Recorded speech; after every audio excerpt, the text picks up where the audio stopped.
Audio streaming of today's council meeting starts at 1 p.m. local time. Streaming is paused during breaks. Audio streaming of today's council meeting starts at 1 p.m. local time. Streaming is paused during breaks. Audio streaming of today's council meeting starts at 1 p.m. local time. Streaming is paused during breaks. Audio streaming of today's council meeting starts at 1 p.m. local time. Streaming is paused during breaks. Audio streaming of today's council meeting starts at 1 p.m. local time. Streaming is paused during breaks. Audio streaming of today's council meeting starts at 1 p.m. local time. Streaming is paused during breaks. Audio streaming of today's council meeting starts at 1 p.m. local time. Streaming is paused during breaks. Audio streaming of today's council meeting starts at 1 p.m. local time. Streaming is paused during breaks. Audio streaming of today's council meeting starts at 1 p.m. local time. Streaming is paused during breaks. Audio streaming of today's council meeting starts at 1 p.m. local time. Streaming is paused during breaks. Audio streaming of today's council meeting starts at 1 p.m. local time. Streaming is paused during breaks. Audio streaming of today's council meeting starts at 1 p.m. local time. Streaming is paused during breaks. Audio streaming of today's council meeting starts at 1 p.m. local time. Streaming is paused during breaks. Audio streaming of today's council meeting starts at 1 p.m. local time. Streaming is paused during breaks. Audio streaming of today's council meeting starts at 1 p.m. local time. Streaming is paused during breaks. Audio streaming of today's council meeting starts at 1 p.m. local time. Streaming is paused during breaks. Audio streaming of today's council meeting starts at 1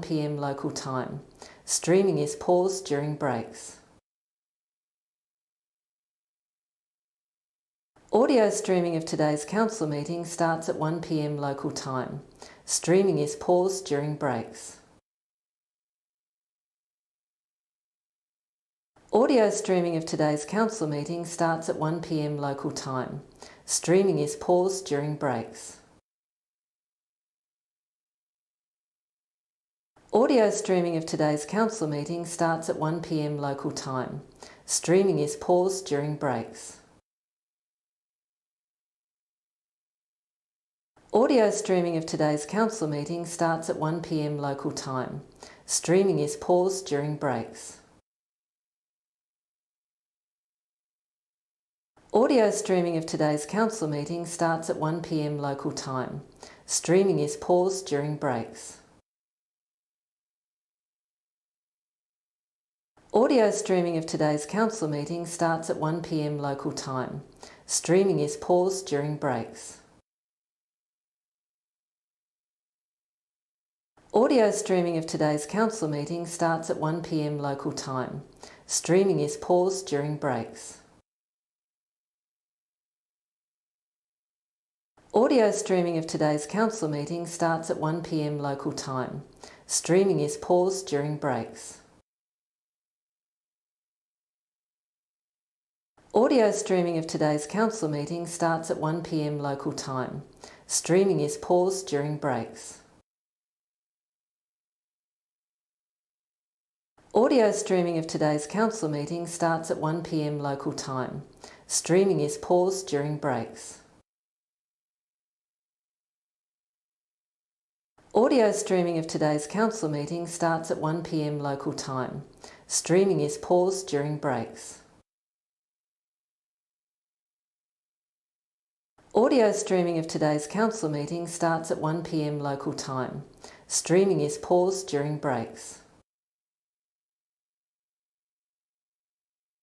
Audio streaming of today's council meeting starts at 1 p.m. local time. Streaming is paused during breaks. Audio streaming of today's council meeting starts at 1 p.m. local time. Streaming is paused during breaks. Audio streaming of today's council meeting starts at 1 p.m. local time. Streaming is paused during breaks. Audio streaming of today's council meeting starts at 1 p.m. local time. Streaming is paused during breaks. Audio streaming of today's council meeting starts at 1 p.m. local time. Streaming is paused during breaks. Audio streaming of today's council meeting starts at 1 p.m. local time. Streaming is paused during breaks. Audio streaming of today's council meeting starts at 1 p.m. local time. Streaming is paused during breaks. Audio streaming of today's council meeting starts at 1 p.m. local time. Streaming is paused during breaks. Audio streaming of today's council meeting starts at 1 p.m. local time.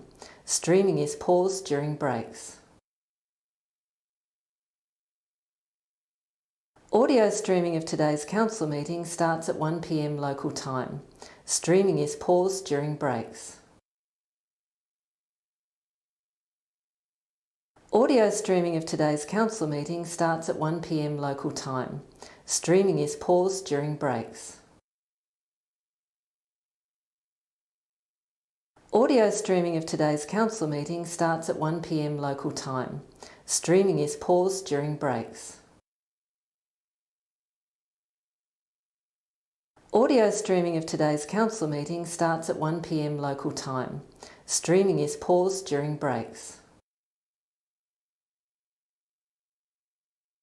Audio streaming of today's council meeting starts at 1 p.m. local time.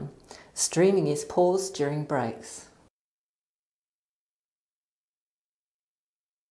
Audio streaming of today's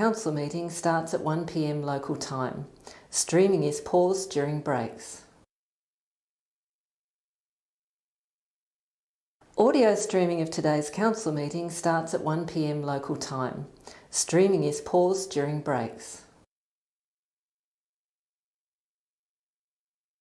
Audio streaming of today's council meeting starts at 1 p.m. local time. Streaming is paused during breaks. Audio streaming of today's council meeting starts at 1 p.m. local time. Streaming is paused during breaks. Audio streaming of today's council meeting starts at 1 p.m. local time. Streaming is paused during breaks. Audio streaming of today's council meeting starts at 1 p.m. local time. Streaming is paused during breaks. Audio streaming of today's council meeting starts at 1 p.m. local time. Streaming is paused during breaks. Audio streaming of today's council meeting starts at 1 p.m. local time. Streaming is paused during breaks. Audio streaming of today's council meeting starts at 1 p.m. local time. Streaming is paused during breaks. Audio streaming of today's council meeting starts at 1 p.m. local time. Streaming is paused during breaks. Audio streaming of today's council meeting starts at 1 p.m. local time. Streaming is paused during breaks. Audio streaming of today's council meeting starts at 1 p.m. local time. Streaming is paused during breaks. Audio streaming of today's council meeting starts at 1 p.m. local time. Streaming is paused during breaks. Audio streaming of today's council meeting starts at 1 p.m. local time. Streaming is paused during breaks. Audio streaming of today's council meeting starts at 1 p.m. local time. Streaming is paused during breaks. Audio streaming of today's council meeting starts at 1 p.m. local time. Streaming is paused during breaks. Audio streaming of today's council meeting starts at 1 p.m. local time. Streaming is paused during breaks. Audio streaming of today's council meeting starts at 1 p.m. local time. Streaming is paused during breaks. Audio streaming of today's council meeting starts at 1 p.m. local time. Streaming is paused during breaks. Audio streaming of today's council meeting starts at 1 p.m. local time. Streaming is paused during breaks. Audio streaming of today's council meeting starts at 1 p.m. local time. Streaming is paused during breaks. Audio streaming of today's council meeting starts at 1 p.m. local time. Streaming is paused during breaks. Audio streaming of today's council meeting starts at 1 p.m. local time. Streaming is paused during breaks. Are we right to go? Just waiting for the recording to begin.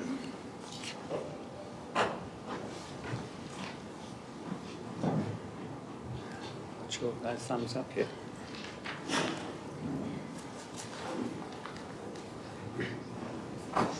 Yep, thank you. So welcome councillors and staff and people that are here in the chambers and also those that are listening online. Just a reminder, those here, your mobile, if you haven't switched off, because it does interfere with our recording. We would appreciate that. Thank you. So please be seated. So in opening the meeting, an apology from Councillor Soward for today's meeting. Declaration of interest. Any declaration of interest in the meeting? No. Confirmation of the minutes. Somebody happy to move the minutes held on the 1st of October? Councillor Cox moved, seconded Councillor Dawkins. All those in favour, raise your hand. And that is all councillors present. That is carried. There's no deputations, no petitions, no community reports. Public questions on notice are there from the previous meeting.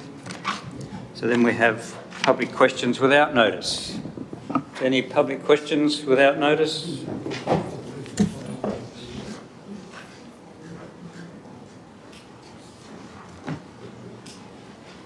Can they hear me out there? Yes. Yep, cool. Hi. Mr Mayor, Deputy Mayor and all the councillors, I wish to raise a few questions on the difficulties of last meeting's DA.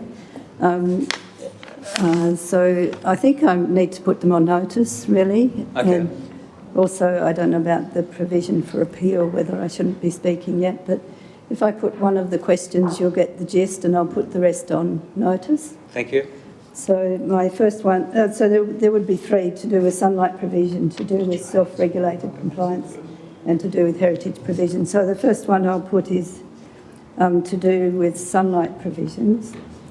My question is, what is it in the administrative demand of the planning scheme that gives defining dominance to the application of the, and I'll call it spurious because it certainly was in this case, test for allowing 4 hours of mid-winter sun? So that's really a question. This stipulation oddly arises above the more meaningful test of reasonable or unreasonable impact on livability, warmth, solar amenity, outlook, ambience, overwhelming height, interference with local character, conflict with established uses, etc.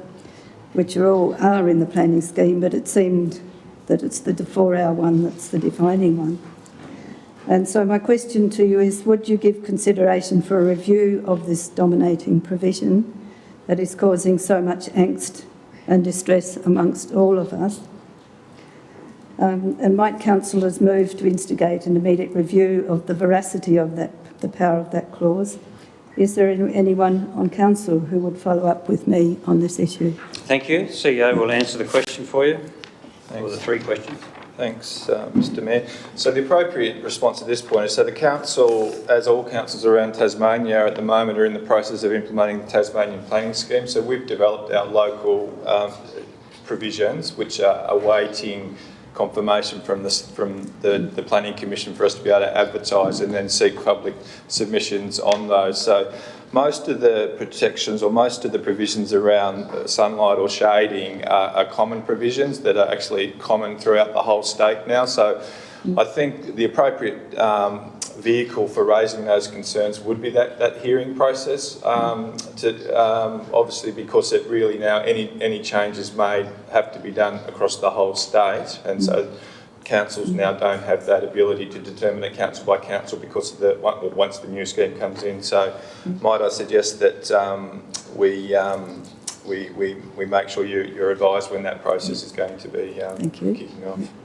Thank you, and the others will take on notice for you. Yeah, thank you. Thank you. Any other questions without notice?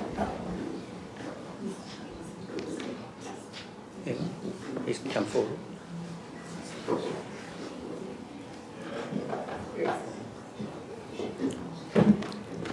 Thank you, Mayor. Jim Dickinson, 261 West Hamer Road.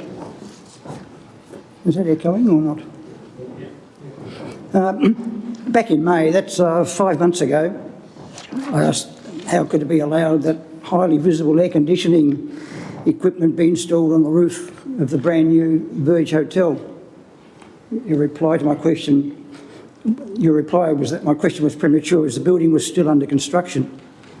When you added further, and I quote, "The endorsed plans for the Verge Hotel show the plant and equipment screened from view." It's now 5 months later and the building is finished, but the plant and equipment is not screened from view. So when will this work be carried out?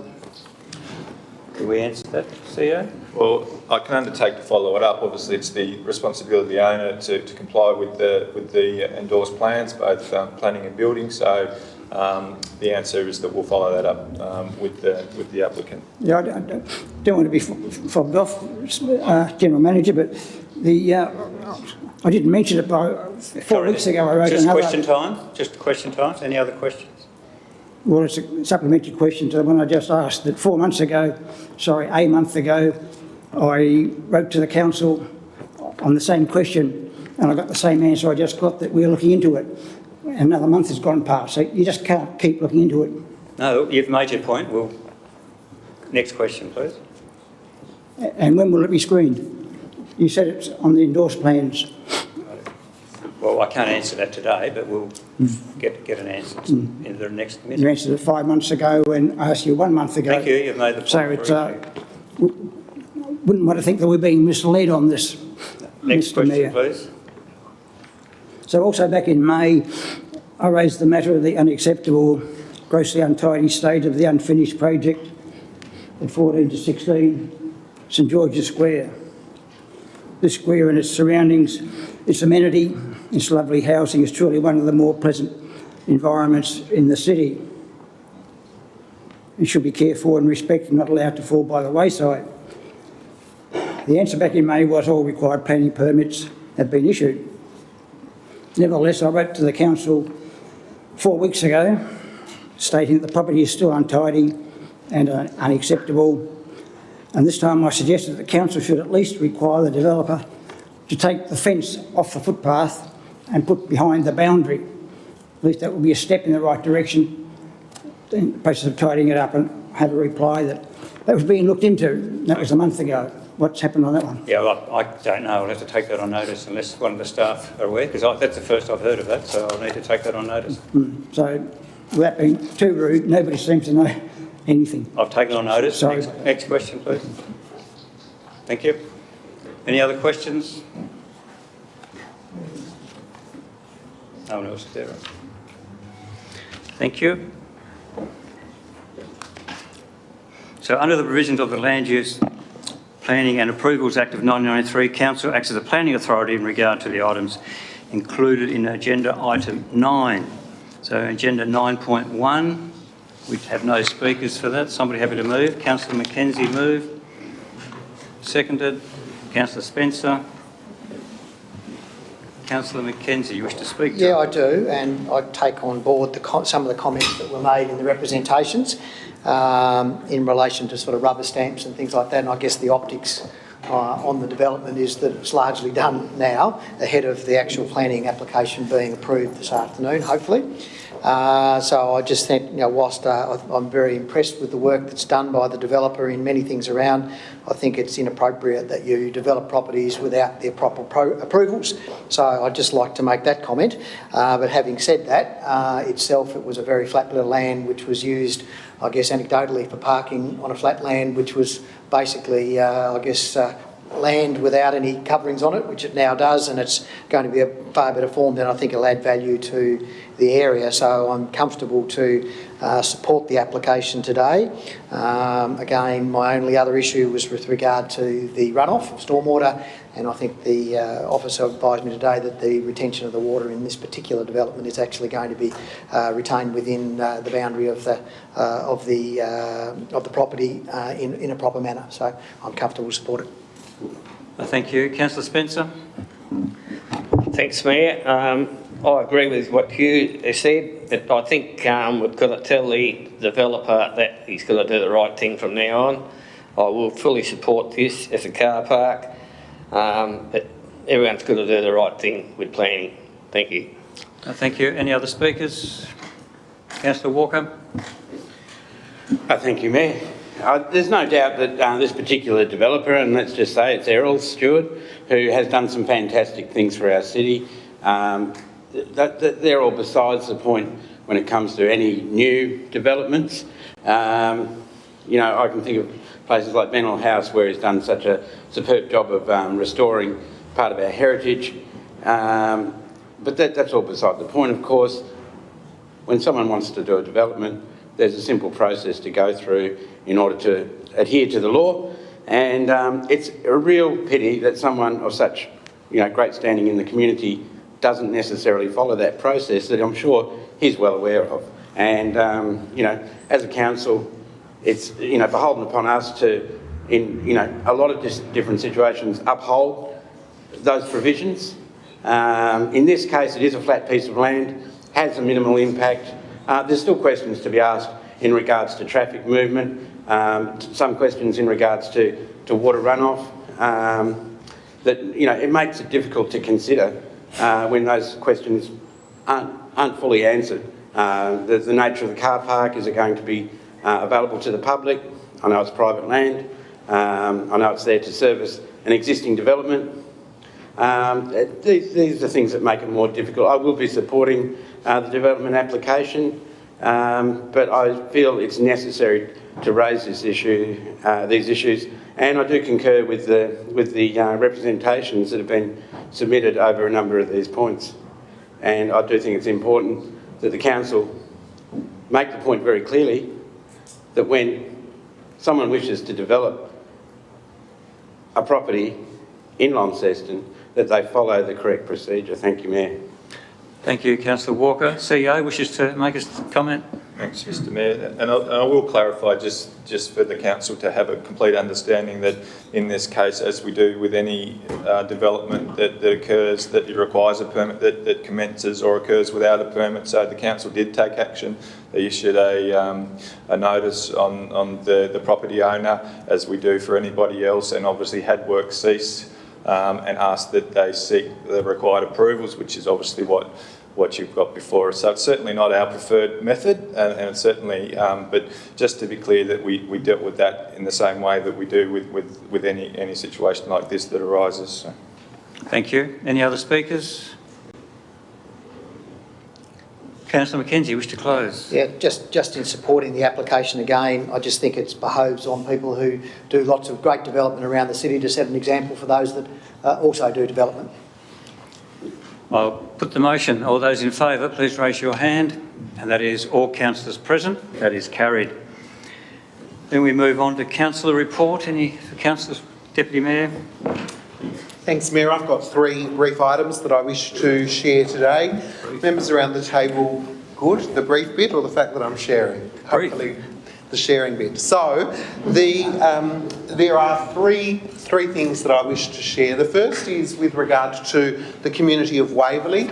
Councillors would be aware that I'm particularly passionate about ensuring that Waverley, that has very limited facilities, gets its fair share of support. And I'm thrilled to announce that this week the Tasmanian Community Fund, in their announcements of projects that will be funded through the COVID-19 response round, the Waverley community, through the Waverley Primary School Association, has been awarded $30,000 for a project called Kitchen Capers, cooking in the community at Waverley, and it's going to be a project that will work with school community members, children and families, to better improve the nutrition and the ability for fresh produce to be sourced, provided for the members of the Waverley community. So I just wanted to share that with you because it's a fantastic grassroots project that's being supported by the Tas Community Fund. The second thing, Mr Mayor, I want to follow up was at last council meeting I alluded to the fact that on that evening would be the announcement of the Tasmanian Community and Young Achiever Awards, and we were thrilled on that Thursday evening to have one of our YAG members, Gabby Dewsbury, announced as the Leadership Award recipient. Gabby has been doing some incredible work in the area of environment and climate change, and her efforts, together with her ability to canvass and garner the support of her peers, has been recognised very fittingly in the Tasmanian Young Achiever Awards. We love having her as a member of our Youth Action Group, and the members of the group were particularly proud of her in her ability to be recognised alongside some very hefty competition from around the state. And the third thing, Mr Mayor, is I wanted to thank the community for their support with regard to the announcement that the Launceston Carols by Candlelight event would be unable to be undertaken this year due to COVID, and want to thank those people who have reached out with regard to offering ways that we might still be able to showcase Northern Tasmanian talent or raise funds for charities that do so much good for our community at Christmas time. Thank you. Thank you. Any other councillor reports? Councillor Dakin. Thank you, Mayor. It's probably an announcement just to acknowledge everyone that this Sunday, the 18th of October at 1 o'clock, is the Balfour Burn raising money for St Giles. I put a call out to all of my colleagues to come and join me. I know Councillor Mackenzie is with his dog, which would be great. It's also fantastic to see an event being held back in Launceston too, so I think it's a step in the right direction and a few steps up the hill. Quite a few. Thank you. Any other councillors? Questions from councillors? No? No questions from councillors? Questions on notice are there. Committee reports. We've got the 13.1 Cataract Gorge. Moved, Councillor Walker. Seconded, Councillor Harris. Wish to speak to it, Councillor Walker? Yes, I do, Mayor. Thank you. It's after quite a bit of a break. The Cataract Gorge Reserve Advisory Committee met and discussed quite a few issues. Probably the most pertinent, or maybe most important, being the the imminent replacement of the Cataract Gorge, the Cliff Ground side sewage pump station, which I'm sure most people will be familiar with. It's just off the path, in amongst the bushes, servicing the restaurant there, the grease trap, as well as the toilets that are there. And the reason I suppose this is important is that potentially the whole system needs replacing, which the council are working on, and a number of sort of options are being worked on at the moment. So it is obviously a sensitive area for Launceston, and it is something that will, be dealt with accordingly. But but just something for all councillors and all of Launceston to be aware of, that there might have been times when you've walked past there and you've actually noticed what's the word, with your senses, olfactory skills, things aren't always great there, so hopefully there'll be big improvements. It is quite a sensitive and extensive sort of job to do, so we'll be paying close attention to that. And I suppose more topically at the moment, apart from the pool being filled up inadvertently over the last few days, so I've heard there's a few people having a swim in there anyway. The Alexandra Bridge is also undergoing maintenance, and that'll involve it being painted and assessed, and that will mean that will be closed. So if there is still a flood, you might find it a little bit difficult very soon to get from one side of the Cataract Gorge to the other. But yes, certainly welcoming that back, and I note that we are discussing the terms of reference for the Cataract Gorge Committee a bit later in the meeting, and that the Cataract Gorge Committee will be looking for new members from the public. So just a small sort of advertisement there that anyone who is at all interested in having an input to that would be more than welcome to apply in the near future. Thank you, Mayor. Thank you. Councillor McKenzie has a question. Just in regards to the Alexandra Bridge maintenance, I think I know the answer to it, but probably good from the public's point of view to announce why. I guess the timing of it, given that we're going into probably the highest use time of the year for the gorge and that particular piece of infrastructure, as to the timing of actually when we're doing it, when people are going to be wanting to be out and about because daylight savings have arrived. I suspect it's to do with the time of year, is the time of year to do it rather than the middle of winter. I just wouldn't mind a comment in regards to why we're doing it now and could have done it in a more user-friendly time. General Manager.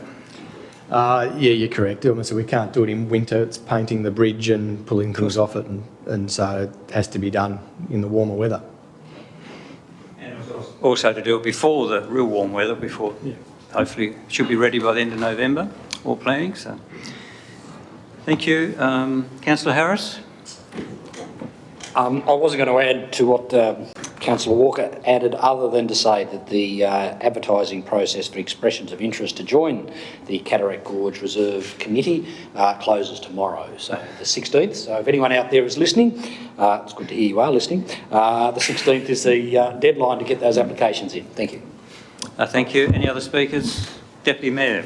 Thank you, Mayor. I just wanted to assure members of the committee and anyone listening, there was some concern that a very famous, one of only 2 chocolate dispensing machines that had been unearthed at the gorge and subsequently on display in the Volunteers' Cottage had potentially gone missing.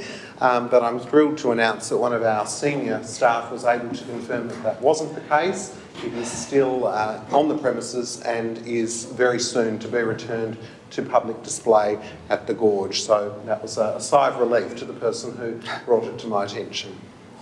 Thank you. Any other speakers? Councillor Walker, wish to close? I'll put the motion. Those in favour, please raise your hand. And that is all councillors present. That is carried. Go to 14.1, Council Workshop Report. Moved by Councillor Finlay, seconded by Deputy Mayor. Councillor Finlay, wish to speak to it? Deputy? Any other councillor wish to speak to it? I'll put the motion. Those in favour, please raise your hand. And that is all councillors present. That is carried. Then we move on to 18.1. We do have a speaker for 18.1, Ted Sands.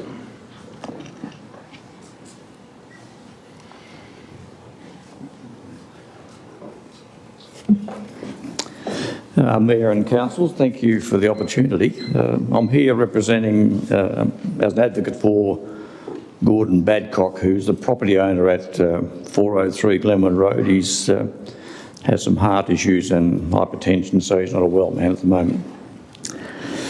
Just by way of introduction to enlighten the new councillors, that I've been involved with this now for about 4 years, and in brief summary, the culvert was installed by council and constructed the drain. It was at the request of council, not the landowner, to carry out this work. The stipulation being by Mr Badcock that the drain would be maintained, but it has not been maintained in 20 years. The estimated cost of $120,000 absolutely shocked Mr Badcock. He couldn't quite understand how much money was being allocated to do this corrective work. All he was asking that the drain be cleared to allow water to drain across his land, the adjoining property of Mr Peters' land and to Mr David Dixon's, as was originally agreed to. I read in the report that the 17% of your operational budget of $700,000 is really irrelevant, I believe, because if the budget in this council is inadequate, then you need to increase the budget to enable you to maintain and do this work as it should appear. And I was further astounded when I was advised that if this work was done, it would impact on Kings Meadows drainage. I just find that extraordinary. Kings Meadows to Relbia is a fair distance. I'll now go to page 42 and I'll quote this line which says... That's your time. Have you got much more? I'm taking a bit of Mr Badcock's time. I'll give you a minute then. Thank you. Within the rural network, these matters are not the responsibility of the City of Launceston to manage on behalf of property owners. Well, I've got to disagree with that comment. Council installed the drain and, in my view, have the moral and ethical responsibility of correcting the problem. No work has been done in 20 years. The land in question floods, denying Mr Badcock the opportunity to grow a cereal crop and other crops he chooses to plant. Out of our huge budget, and I think when I was last here 2 years ago, the budget was about 115 million. And I think this correction would be absolutely minimal. Thank you. Thank you very much. So we've got 18.1. Someone happy to move a motion? Councillor Mackenzie. As is? Seconded? Is there a seconder? Councillor Finlay. Thank you. Councillor Mackenzie, wish to speak to it? Thank you, Mayor, and I take on board the comments made by Mr Sands and take on board seriously. I guess the issues that I have is that we have built some infrastructure to assist with the Relbia Road, Glenwood Road in Relbia. I understand that we did some drainage works on Mr Badcock's land and other land some 20 odd years ago. The issue really becomes as to who's responsible for maintaining it post all of that, and I believe we're responsible for the bit that's in and around the culvert and the roadworks, and the rest of it belongs to the landowner. The problem that we have, and again I'm happy to take this away and have further conversations about it by the way, is that the minute we step onto land, again we may believe that we did one job and that was the end of that. And then it falls back to the responsibility of the landowner, which again there seems to be some contention as to who actually had that responsibility in relation to it, and Mr Sands would suggest that moral and ethically we have responsibility towards it, but it depends on what the agreement was at the time that the drain was built. The problem I have is the drain has been built, it's on the land, and to go on private land we certainly need we need authority to do so. Then by anything that we then do on that land, the impact that that has on that land itself as a result of that works that we take out then may find us liable for other things that we weren't thinking that we were responsible for. And furthermore, there are lands that go below this block of land where the water will soon travel. I think Mr Sands has mentioned both of those blocks of lands, and therefore the responsibility we then have cascading down. And I guess that the tangled web that we weave ourselves by getting involved in doing something on somebody's private land, and what exacerbates from that then becomes our responsibility further down the track. And I can see a reason why council wouldn't want to get involved in that, because that then is going to cause potential angst in regards to what's going on. But I would love to understand what the agreement was at the time of actually making that drain. And if there were agreements, and I don't know that I've seen anything in any of the reports which suggest that there was any form of agreement that anything other than to put an initial drain in there for the water to go down was our responsibility. The maintenance of that drain would need to have some arrangements around it, otherwise it's private land. So I guess I'm supporting the motion, but I'm actually happy to have further conversations about it if better facts come to light, because I think the prices that are in there, the 120,000, is actually changing the drain. It's actually creating fall, which then means it'll keep going all the way down to where it goes to. Whereas the drains that were built many years ago, and I think Mr. Sands is talking about, is actually putting those, doing some reparatory work on what was done 20 years ago and putting it back to the state that it was 20 years ago. But I would welcome further conversations beyond this, but I'm prepared to support the report today on the basis that that's the council's position is that it's not our responsibility on other land. Thank you. General Manager, can you want to answer that question on whether there's any agreement in place? Or? Yeah, I'm not aware of any agreement in place. Happened 20 years. I think the other important point is whether there's a drain there or not, that's where the water's going to go. So whether we constructed it, if we didn't construct a drain, the water would still be in the same spot. Thank you. Thank you, and it follows the response to the question previously asked. Is it correct that there is no documentation around the agreement? Is that the case? Or is it that the documentation contains no evidence of the agreement to which Councillor McKenzie was referring? Well, the staff that are involved no longer work here and we have no documented agreement on file. Thank you. Councillor Finlay, wish to speak at this stage? Any other speakers? Deputy Mayor. Thank you very much, Mayor. I think it's important to note that 2 weeks ago I lodged a notice of motion that this matter be considered at this meeting. When the then acting CEO told me that the matter would be considered at the table, I agreed to withdraw my notice of motion because it seemed foolish to have two items of the same nature. But I think the response that has been provided just then by the General Manager is the response that I, as a member of a council that has value and represents our community, is the one that I'm not happy with. And that is that simply because there is no documentation of a decision that was made and that was undertaken by this council 20 years ago is not the reason that we shouldn't fix the issue that we have caused in the first place. The fact that there is no documentation, no proper record keeping, it's not a reflection on the current GM or the current structure or the current operations of this council. It's certainly not the way we work at the moment.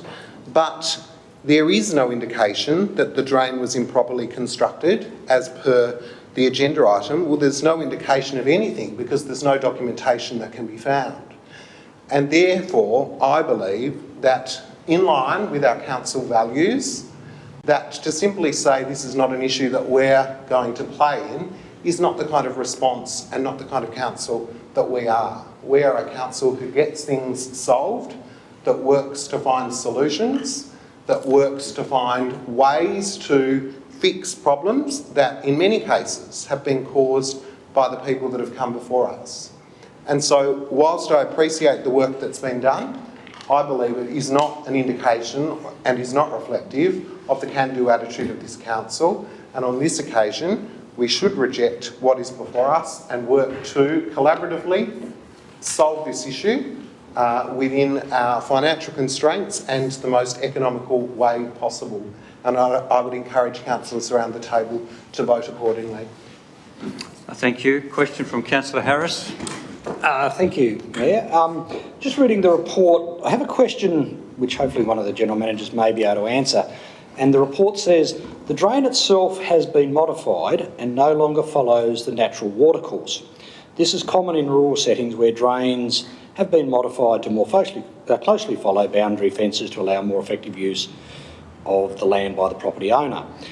So my question is that was the drain put in one position 20 years ago, which has now been modified by the landowner to put it, say, to the fence line, and hence he's changed what's there? Or are we saying, because I just don't get, the drain itself has been modified. So it's that question in my mind is when and who modified the drain? Thank you. We'll get that answered. General Manager. I don't know who modified it. Thank you.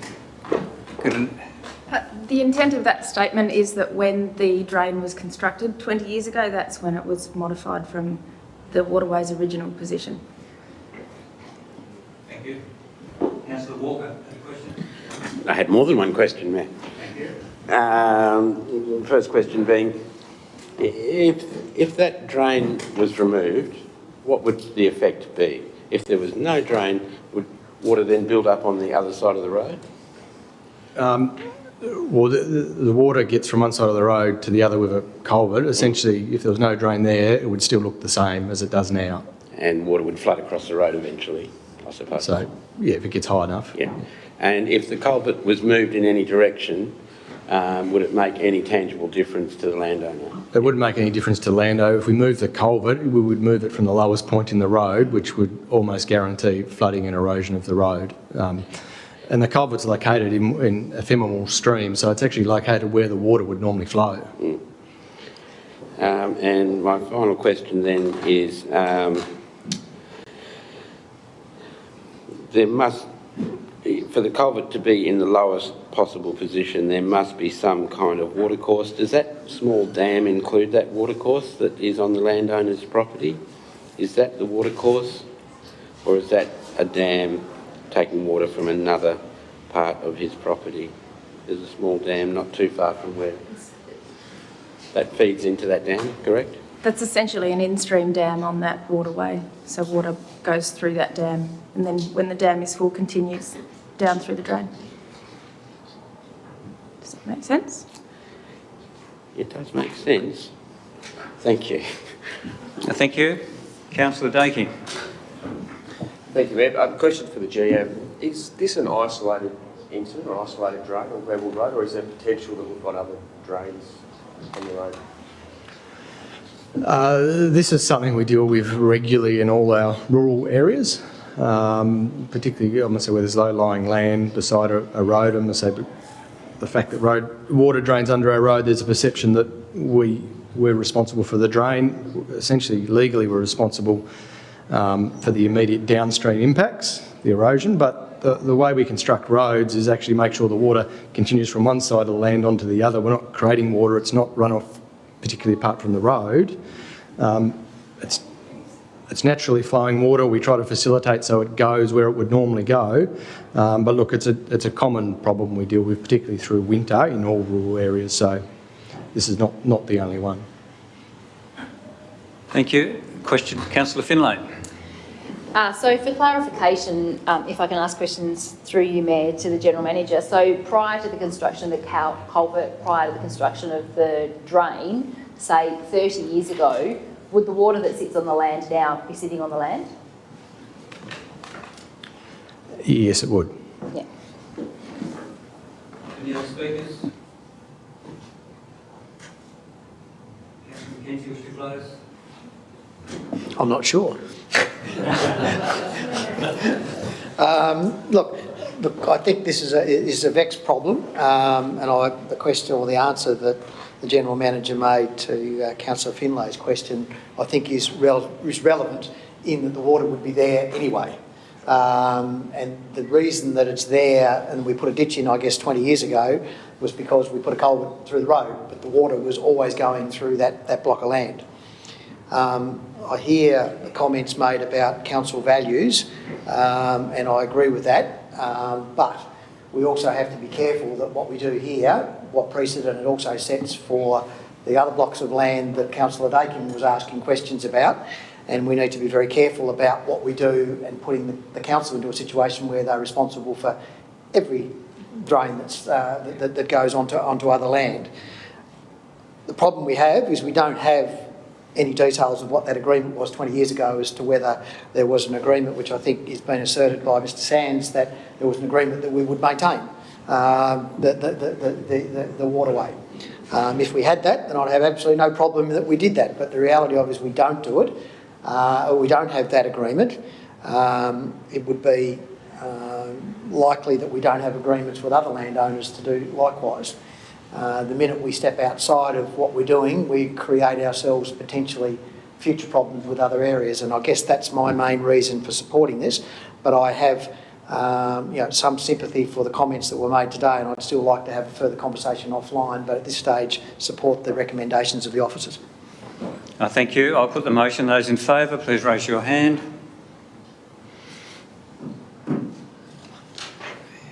Six. Those against? So that's carried. Motion is carried. Thank you. So we move on to 19.1, licence for North Inverest. Someone happy to move 19.1? Councillor Mackenzie. 4 was Cox, Mackenzie, myself, Harris and Dakin, and Walker. And Finlay. So against we had Deputy Mayor, Ant Dawkins, Spencer, Stodden. Thank you. So move Councillor Mackenzie for, where are we up to? 19.1. Is there a seconder? Councillor Harris, thank you. Wish to speak to it, Councillor Mackenzie? Yeah, I do, Mayor.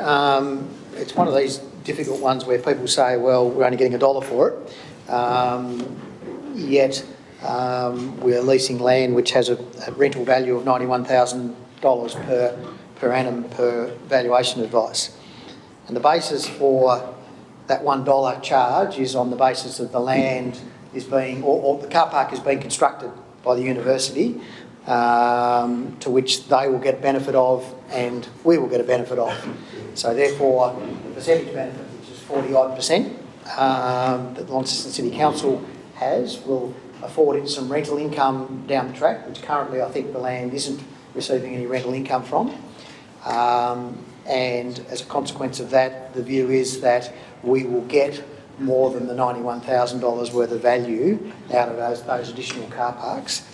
And therefore that will, and that's real time, that's today's dollars really over the 21 years, on the basis that over time our rentals will go up and deal with the inflationary aspects of it. So it's in today's dollars for the whole 20 years of the lease, and I assume the 20 years of the option. We currently lease the land to the Show Society, which we're getting $1 a year for, and that was a 99-year lease for which we are probably some 20 or 30 years into that. So there's still at least another 60 or 70 years on that. So the reality of it is, if we don't agree with it and we still have the Show Society there, then our income capacity will be exactly the same as it is currently. What we're going to do is have a developed car park which will provide amenity for the university, enables them to meet their commitments in regards to car parking for the university that's being developed there. In addition, it's going to give us additional car spaces as well. Now, admittedly, I think we've reduced our circle car park to a half-circle car park at Inveresk, and I think the facts would suggest that the previous car park will actually, on a percentage full basis, will actually probably still cater for the cars that were originally parking there spread over the site. I think that's what the advice that we had from our parking department was. So the long and the short of it is that we're getting at least $91,000, and I think this is based on a 40% utilisation of the car park over there. So anything upside of 40% on the car parking will actually provide us with greater rental income than what the actual budget estimates in coming up with the conclusion that we're only getting $1. At the moment, it also enables us to receive income from events. In the current world we live in at the moment, we don't know what those events are going to look like in the short term. Hopefully sometime in the shorter term, rather than at the end of 20 years, we're going to get those events. So it is somewhat reliant on income that we receive from events traffic for the stadium.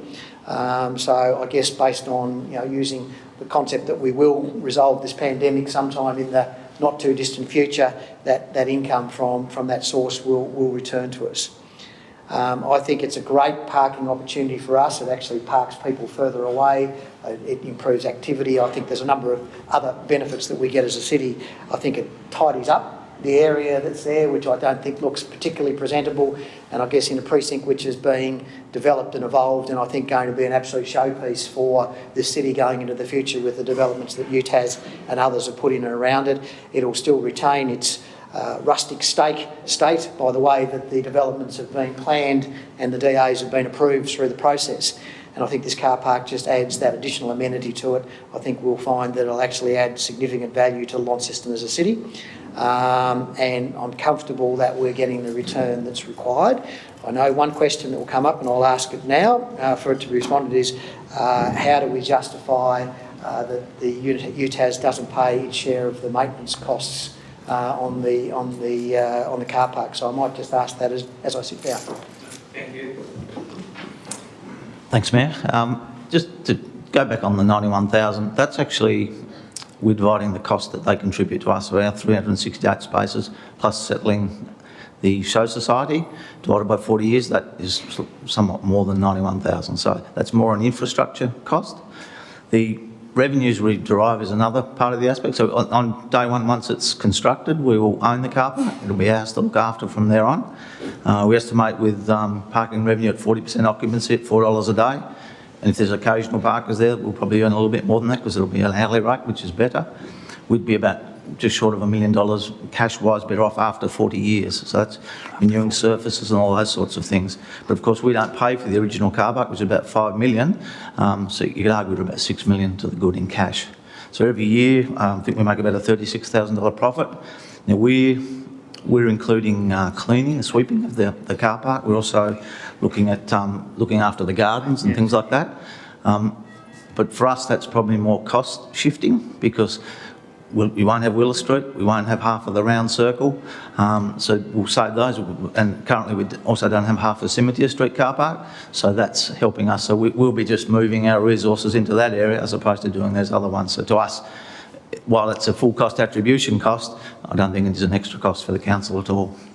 So that, and hence, yeah, we'll still make a profit even when we include those costs, which is good for us. Deputy Mayor, question. Thanks, Mayor. 2 weeks ago, I asked you to determine the answer to the question, what will happen with regard to the UTAS accommodation parking that is currently being taken up in the round circle car park. I note the positive comments that this car park will cater for all users to the precinct. Given that we'll be losing half the round circle, what is happening or intended to happen with those people who are in the university accommodation and their cars that are currently taking up that half of the half-round circle? In part of the report, what we're saying there is we'll price that accordingly. So at the moment, we'd look at the pricing in the half-circle car park, so it would encourage them to park in the cheaper car park in the new car park. So that's how we address that. I might just add to that, Mr Mayor. So I spoke with UTAS on the back of that question. So price signals will certainly be a factor in the students' behaviour, but we'll also, the university will be encouraging to utilise their own car park provided for students as opposed to the public car park as part of their policy.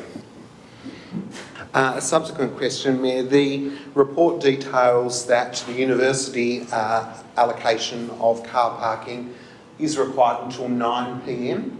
Does the special elements of the licence agreement with regard to events take into consideration Friday night or Thursday night sporting events at the stadium? The idea in the licence is that it'll be 4 p.m. Anything available at 4 p.m. will be ours, as long as we give them 30 days notice, which should be quite possible. But they'll basically flag that with their staff and students. But if they're already parking in there, it will only be who's available. But they will stop there, registered, because it'll be on registration numbers. Coming in after 4, they'll have to pay like everyone else. That's wonderful. And is that a goodwill gesture on their behalf, or do we have to pay for that privilege? No, that's part of the agreement. Great. Yep. Thank you. Councillor Dawkins, question? Yeah, thank you. Being that this is on the northern side of the precinct and that some of the car parking we're using is sort of more central, have you done any consultation around who's using those car parks and whether or not that's too much of a leap to consider that they'd move that much further away from perhaps their work sites?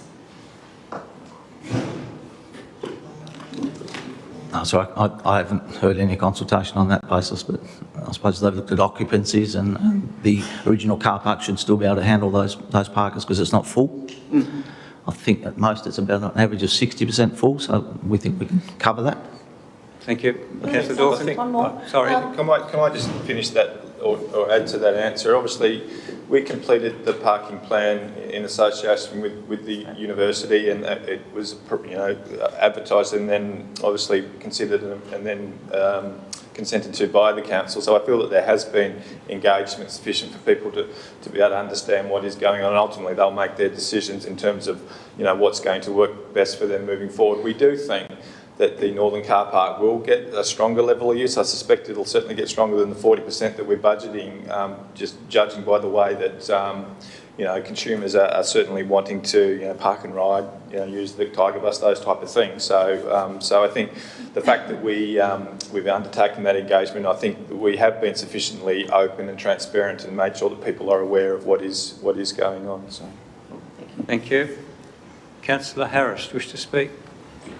I might start with a question first before I speak. Yep. Just in regard to the $91,000 per annum that we're expected to receive as income, a quick check out there this morning indicates that whilst it's currently being used for COVID-19, it doesn't cost anyone to park in that car park and use the park and ride, or in fact walk into the city. And in fact the streets around it are also free. And knowing most Launcestonians, if you're going to charge me $4 a day or I can park in the street for free, I know where most of them will park first. So I just want to understand where the price, or the income of $91,000 was derived, because if they're going to park in the streets, because we were earlier along in Lindsay Street where it is free parking all day as well. And you're asking a considerable distance to then charge me $4 to park. Whereas I'd imagine every parking spot between Foster Street and Lindsay Street that is currently free and untimed will be parked in before someone pays their $4, unless they particularly want to use the park and ride. So I just want to know what basis the income was brought on. I'll go for it. Thanks, Mr. Mayor. So if you recall from the parking, the TIAs that have been approved as part of the precinct, the broader precinct plan, it did foreshadow that we would need to introduce parking controls through the suburban streets, because we can't have university coming into the precinct and then populating and parking out those suburban streets. So there will be controls that will be applied progressively as the parking schemes are rolled out. Of course, areas like Churchill Park will still be free parking in terms of park and ride and those type of opportunities that exist, as is the usual way of things in cities. The further you get out, you do find cheaper parking, but we will certainly be putting controls around those residential and suburban streets to make sure that very phenomenon you're talking about is prevented. Thank you. Councillor Harris to speak? Yes, look, I will speak because I think this is an important development for this whole area. The development of a large-scale car park is critical for the success of UTAS Stadium, particularly on events. It will make a huge difference for that. The fact that, as Councillor Mackenzie said, we're only getting $1 a year now, if we're even collecting that from the Show Society, for the at least next 20 years, potentially earn the $91,000 for the licence, and then it will be renegotiated in true commercial terms. I think there should be no problem with this, because we're not actually paying for the capital cost up front. So quite happy for this very important development for this area to proceed. Thank you. Thank you. Councillor Spencer. Thanks, Mayor. My problem is it's been valued at $91,000. But with all the expenses and no guarantees of how many people are going to park there, I can't see us getting $91,000. It's going to be $36,000 profit. Is that right, Paul? Yep. There's only $36,000 profit. It was valued at $91,000. So what I'd prefer is the university to give us $91,000 and do all the ongoing costs, and then I'd support it. But under this case, I can't support it like that. $36,000 profit's nothing for a car park that size. 91,000 what it's worth, that's what got value, that's what we should be getting. Thank you. Thank you. So there's two components to this. The 36 is purely for parking revenue and the cost of our internal costs, particularly in running the car park. The 91, they're actually contributing to council public facilities, not their own, just the 368 spaces they're building for the council, not their spaces at all. That's their problem. And also settling the show society. So what they contributed is that amount of money divided by 40 is actually more than $91,000 a year. So that's that part of it. The second part is what we then generate out of running the car park itself. With all the infrastructure, we look after the infrastructure. It covers all the depreciation on everything as if we built it ourselves, but we didn't build it ourselves. We didn't have to pay for it. So we've got a really good cash return over this 40 years, even with renewals and surface renewals, new parking equipment after 10 years. So that's all costed in as if we paid for everything ourselves. So there's two components to it. The 36 is not to do with the 91 at all. Thank you. Deputy Mayor. Question first, Mayor, is that okay? The 300,000 that is referenced in the report, how much work has been done in terms of coming up with that estimate figure in terms of the boom gate, the licence infrastructure, etc.? Yeah, originally in the figures were at about $211,000, but wanted to firm that up. So parking have actually contacted some suppliers and got an indicative quote, and it's probably more like $250. So that number I put there is just a bit of contingency just in case, because we have to run some conduit and things like that as well. So. Thank you. Thank you. Wish to speak, Deputy? Thank you, Mayor. Look, my issue particularly, I guess, is, as it always has been, with regard to the amount of spots that we're taking away from the round circle and, you know, the ability for us to service, first of all, our own facility, the QV Mag. That's, for me, one of the most important issues, that we can also have people who are going to the tram sheds, who are going to the facilities that they are currently able to utilise and being able to park in that round circle.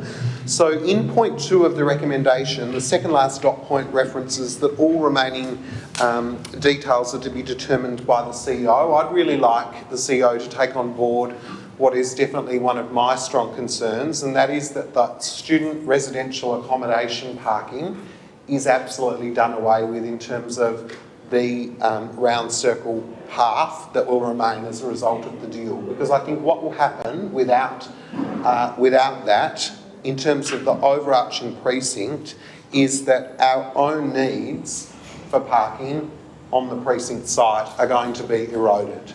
And so I really hope that that can be taken into consideration in dot point 2, the second dot point of recommendation 2, because whilst it is true that we're getting 368 additional car spots for Launceston, we must remember that we're losing half of what's currently there in the round circle.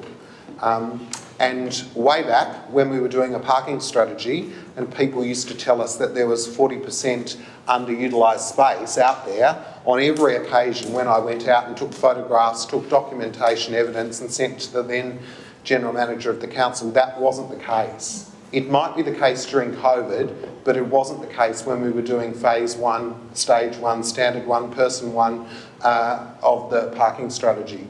So first and foremost, we need to ensure that a facility that is in the middle of our tourism offering, the QV Mag, can be serviced by parking, and so I would really encourage in point 2, second last dot point, that we get rid of those residential parking permit cars from the round circle and encourage the CEO to include that in the lease, in the document licence. Thank you. Councillor Walker. Thank you, Mayor. And I might, well, no, I won't start with a question. I might have a question at some point, but this is not a bad solution. If you're part of the university, it's a great solution. But, you know, from a point of face value for the council, do we need a car park? Oh, we've already got one. One that we're giving up, as the Deputy Mayor points out, giving up half of that car park, and we're giving up the income from that. Is that factored into the equation when we start talking about $91,000? I don't suppose it is. This $91,000 benefit that we're talking about, of course, is not just from the income from parking over that time, it's also including the benefit of recouping money that was owed by the Show Society. Is that correct? So in actual fact, I'm presuming that that is correct, that this $91,000 is based on the idea that we're recouping money from a different entity that we do have a right to recoup regardless of this particular arrangement. But that figure is now being included in the benefit to council, which in true form it is a benefit to the council if we recoup the money, but to necessarily include it in this deal, that's perhaps a creative point that you might interpret one way or another to directly link that with this particular deal. So in actual fact, the estimated income, as has been pointed out, $36,000, which I presume precludes recouping the money from the Show Society. It just includes the income from parking fees. Now, how do we balance that off with the income from parking fees from the round circle car park that we're losing? If we're losing more than $36,000 a year, we're actually at a net loss at that point. So these are just my musings, and I'm happy to be corrected about any of that sort of accounting. I'm no accountant, but happy to be corrected or pointed in the right direction there. Certainly it's a benefit that if we do recoup the debt that is owed to the council by the Show Society, but that's something that the council, could have dealt with separately. Yeah. The car park, is it needed? Well, yes, the university does need a car park, and on initial sort of survey of this seems to be a much better solution than any other solutions that have been, put forward previously. But on closer inspection, it would appear that the council is now entering into a commercial arrangement with the university. We've become a joint operator, if you like, certainly contributing the cost of maintaining and the risk associated with potential lack of income if not as many people use the car park as was initially thought or estimated. So, having said all that, I'm not sure if I can fully agree with the real benefit that is, and the sort of unincluded loss that the council will experience through this process. By all means, university build a car park in that location, pay a fair and equitable rent to the council for that space, we'll recoup money anyway. Do we need to be involved in the commercial process? I'm not sure that we do. Thank you, Mayor. Thank you. Paul, did you want to answer any of that? Or CEO?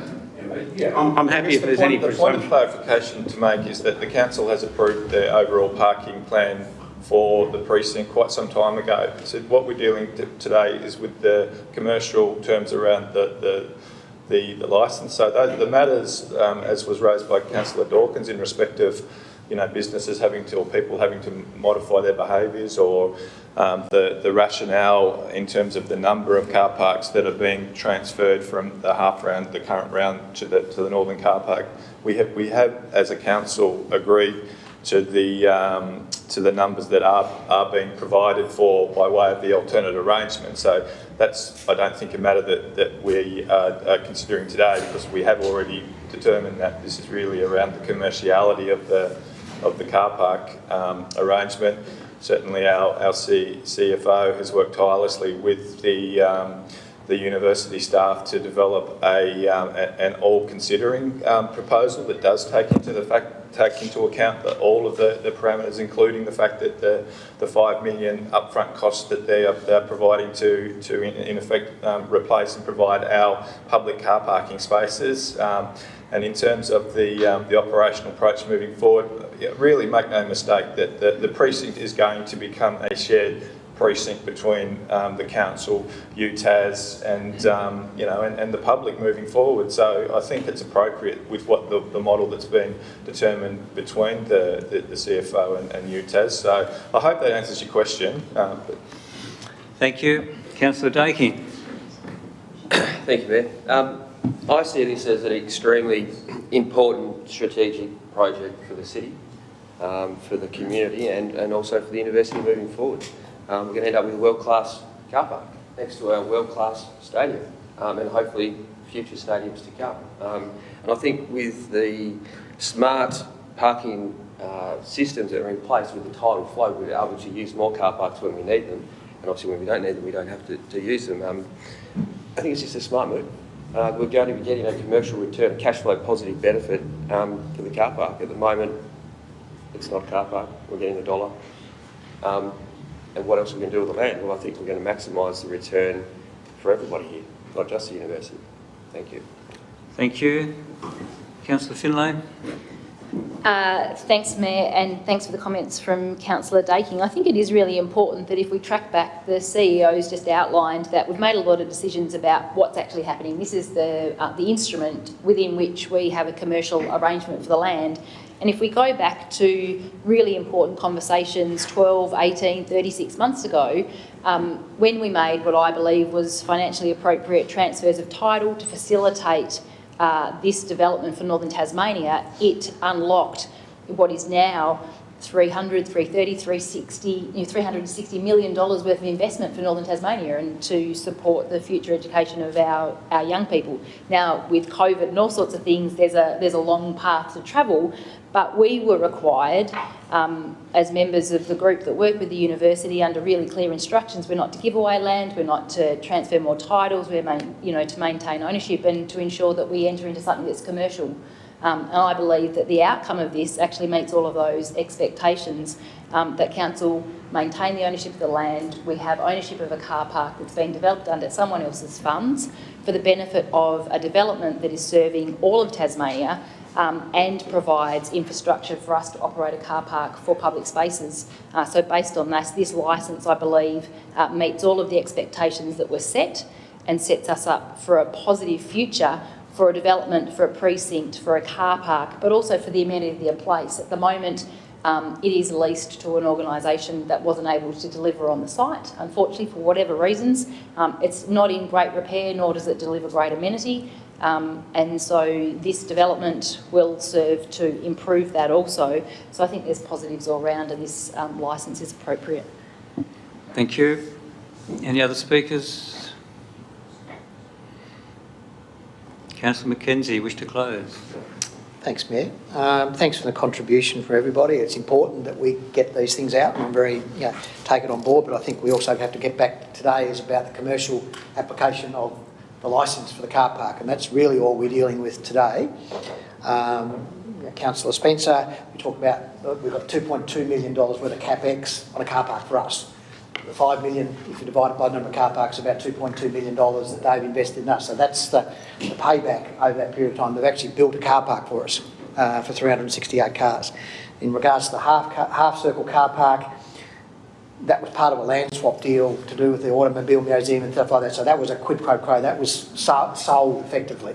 So there's a number of things, but that's going back over old ground, which I don't think is relevant to the decision we're making today. We just have to be happy that we've arrived at a commercial outcome with UTAS. Now, there's lots of assumptions in this place because we're looking at future income and we don't know exactly what's going to actually happen on that site, but based on our experience and where we think we're going with it, the CFO has done a deal which says, okay, we're going to get our 91,000 he thinks is minimal. If you take out, I suspect, the the money that we're owed by the Show Society, it's probably going to make that much difference to the end result. So I don't think that's really a determining factor as to whether it's commercial. I think it's a small amount of it. It's relevant, but it's not overly relevant in the whole thing. And I think the fact is that we will make a return out of the car park at a 40% occupancy. I'd be happy to work on that basis. We might not get that on day one, but by year 3, 4, 5, I think the behaviour of the city will need to have changed and will change to take on board that. People will want to use it because the Tiger bus will go out there, so people can get a ride back in for free, back into town. They can walk, they can ride their bikes, they can do a lot of other things. But I think that Tiger bus going out there is certainly going to get those people who are displaced by the fact that they have to walk another few hundred metres from Inveresk to their workplaces. So I think that all of those things can be catered for, and as long as they're properly communicated and properly publicised, I think it will become a place that people will come. And the fact that you're in behind barriers secures your car as opposed to in the streets. Yes, you could go down and park at Churchill Park, and hopefully some people do that, and more people do that and take the pressure off the streets elsewhere. We'll get into a habit of people walking a few hundred metres to their work. They're side benefits that I won't go into now. It's really today is just talking about, are we happy with the commercial application that's been done and hard work by the CFO and the CEO in regards to how universities now, because we've talked long and hard with UTAS about being commercial about what they do. I think they do give, and they've been giving a lot more. I think they've started over there, and I think they've moved over here in the way they deal with us as a community, and they want this to be a success. It's a $300 million project, which I think is great for the city, and this to me, only small in terms, but it needs to be commercial, and I think that's what we're here today to determine. I'm comfortable to support it on the commerciality that's been put forward by the CFO and the other officers. Thank you. I'll put the motion. Those in favour, please raise your hand. Those against? That's 2 against, the rest are 4. The motion is carried. Move on to 19.2, the lease of land at 2 Invermay Road. Do we have somebody to move the motion? Move Councillor Finlay. Seconded Councillor McKenzie. Do you wish to speak to it, Councillor Finlay? Councillor McKenzie? I think it's just tidying up an anomaly that was there. Any other councillor wish to speak? I'll put the motion. Those in favour, please raise your hand. And that is all councillors present. That is carried. So 19.3, lease West Launceston Bowls Club. Deputy Mayor, move. Seconded Councillor Cox. Do you wish to speak to it, Deputy? No, it's self-explanatory and appreciate that the 2.93 and for the new model of a 5-year agreement seems appropriate. Thank you. Councillor Cox? Yeah, I do, briefly, Mayor. They're great tenants. They used to be the South Launceston Bowls Club, and they moved up to there. The then patron was, joint patron with me, was the former mayor, or better known as a butcher in Mulgrave Street, Graham Beans. And I'm not sure why they had 2 patrons. Maybe they thought they could get a little bit more from each way out of both of us, I'm not sure. But they were great tenants, they were great people to work with. They have been absolutely brilliant in what they've done up there, and I sincerely hope they're there in another 20 years. Thank you. Any others? Councillor McKenzie? I'm only just giving the Deputy Mayor a bit of a rest and making sure that at some stage it'd be lovely to see the value that we put into these leases being recorded somewhere to be shown. Thank you. Any other councillors wish to speak? Deputy, you wish to close? It's all been said. Especially now. We'll put the motion. Those in favour, please raise your hand. And that is all councillors present. That is carried. So 19.3, lease of West Launceston Bowls and Community. Is it? Oh, sorry, 19.4, Royal Park. Oh, come. Moved Deputy Mayor. Seconded Councillor Cox. Deputy, you wish to speak to it? Councillor Cox? Any other councillor wish to speak? I'll put the motion. Those in favour, please raise your hand. And that is all councillors present. So 19.5, Cataract Gorge Reserve Advisory Committee, terms of reference. Move Councillor Walker, seconded Councillor Harris. Wish to speak to it, Councillor Walker? Just briefly, I think the terms of reference of a number of committees are being looked at the moment, and that the recommendation that the council adopt the new terms of reference listed below. It just was to tidy up a certain amount of, to create a bit of clarity around membership of the Cataract Gorge Advisory Committee, and how the members of the public would be, how their terms would be allocated. So hopefully that's fairly clear in the list of membership there, and yeah, commend it to the council. Thank you. Councillor Harris? Any other councillor wish to speak? I'll put the motion. Those in favour, please raise your hand. And that is all councillors present. That is carried. Can I have a motion that we go into closed council? Move Councillor Mackenzie, seconded Councillor Harris. I'll put the motion. Those in favour, please raise your hand. That is all councillors present. That is carried.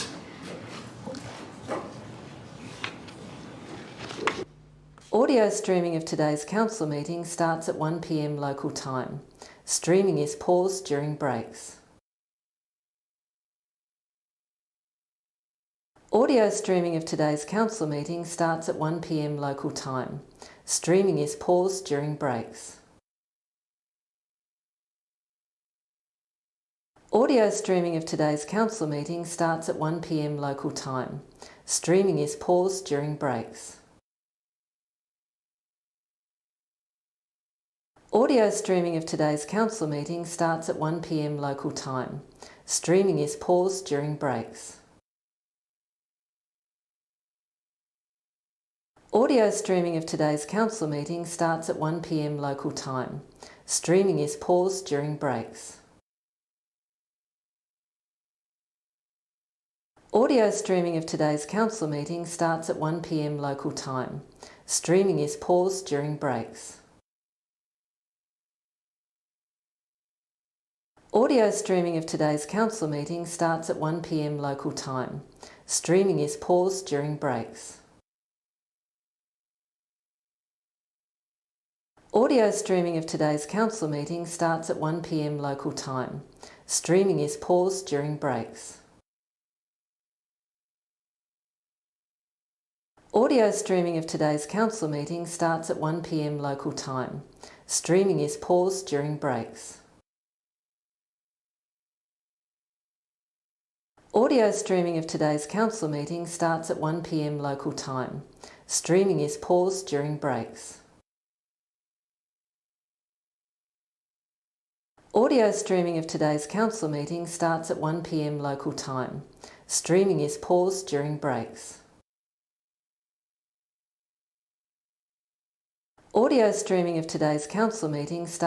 p.m. local time. Streaming is paused during breaks. Audio streaming of today's council meeting starts at 1 p.m. local time. Streaming is paused during breaks. Audio streaming of today's council meeting starts at 1 p.m. local time. Streaming is paused during breaks. Audio streaming of today's council meeting starts at 1 p.m. local time. Streaming is paused during breaks. Audio streaming of today's council meeting starts at 1 p.m. local time. Streaming is paused during breaks. Audio streaming of today's council meeting starts at 1 p.m. local time. Streaming is paused during breaks. Audio streaming of today's council meeting starts at 1 p.m. local time. Streaming is paused during breaks. Audio streaming of today's council meeting starts at 1 p.m. local time. Streaming is paused during breaks. Audio streaming of today's council meeting starts at 1 p.m. local time. Streaming is paused during breaks. Audio streaming of today's council meeting starts at 1 p.m. local time. Streaming is paused during breaks. Audio streaming of today's council meeting starts at 1 p.m. local time. Streaming is paused during breaks. Audio streaming of today's council meeting starts at 1 p.m. local time. Streaming is paused during breaks. Audio streaming of today's council meeting starts at 1 p.m. local time. Streaming is paused during breaks. Audio streaming of today's council meeting starts at 1 p.m. local time. Streaming is paused during breaks. Audio streaming of today's council meeting starts at 1 p.m. local time. Streaming is paused during breaks. Audio streaming of today's council meeting starts at 1 p.m. local time. Streaming is paused during breaks. Audio streaming of today's council meeting starts at 1 p.m. local time. Streaming is paused during breaks. Audio streaming of today's council meeting starts at 1 p.m. local time. Streaming is paused during breaks. Audio streaming of today's council meeting starts at 1 p.m. local time. Streaming is paused during breaks. Audio streaming of today's council meeting starts at 1 p.m. local time. Streaming is paused during breaks. Audio streaming of today's council meeting starts at 1 p.m. local time. Streaming is paused during breaks. Audio streaming of today's council meeting starts at 1 p.m. local time. Streaming is paused during breaks. Audio streaming of today's council meeting starts at 1 p.m. local time. Streaming is paused during breaks. Audio streaming of today's council meeting starts at 1 p.m. local time. Streaming is paused during breaks. Audio streaming of today's council meeting starts at 1 p.m. local time. Streaming is paused during breaks. Audio streaming of today's council meeting starts at 1 p.m. local time. Streaming is paused during breaks. Audio streaming of today's council meeting starts at 1 p.m. local time. Streaming is paused during breaks. Audio streaming of today's council meeting starts at 1 p.m. local time. Streaming is paused during breaks. Audio streaming of today's council meeting starts at 1 p.m. local time. Streaming is paused during breaks. Audio streaming of today's council meeting starts at 1 p.m. local time. Streaming is...